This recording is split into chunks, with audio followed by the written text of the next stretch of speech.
আৰে ভণ্টি এজনীক লগ পালোঁ, ভণ্টি ইয়াত বহি আছে। ভণ্টিক মই সুধিম, তোমালোকৰ ইয়াত বানপানী কেতিয়া হৈছিলে? আমাৰ ইয়াত 19 তাৰিখে আছিলে, 19 জুলাই। 19 জুলাইত। 19 জুলাইত যেতিয়া বানপানী হৈছিলে, মানে কেনেকুৱা এটা পৰিস্থিতি হৈছিলে অকণমান কৈ দিয়াচোন।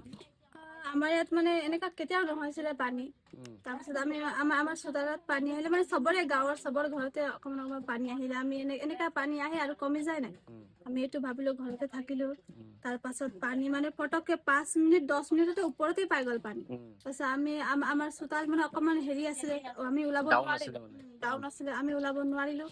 আমি অকণমান বাহিৰত ওলাই চাইছিলোঁ, হ'লেও ইমান পানী ভৰি গ'ল, ডিঙিলৈকে পাই গ'ল। তাৰপিছত আমি আহি মেলি আমাৰ এইটো চৰকাৰী পাকা ঘৰ বনি আছিলে। এই ঘৰটোত তেওঁলোকে আছিলে তেতিয়া। তাৰ ওপৰত উঠিলোঁ আমি।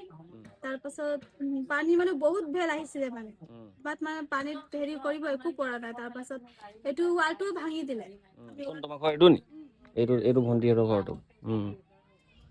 এইটো ভাঙি দিলে। তাৰপাছত আমি এইটো মানে হেৰি খৰি আছিলে ন, কুন্দা, তাৰ ওপৰত উঠি মেলি আমি গৈ মানে এইটো গছৰ তলত পাই গ'লোঁ। এইটো গছৰ তলতে আছিলোঁ ৰাতভৰ, ৰাতভৰ।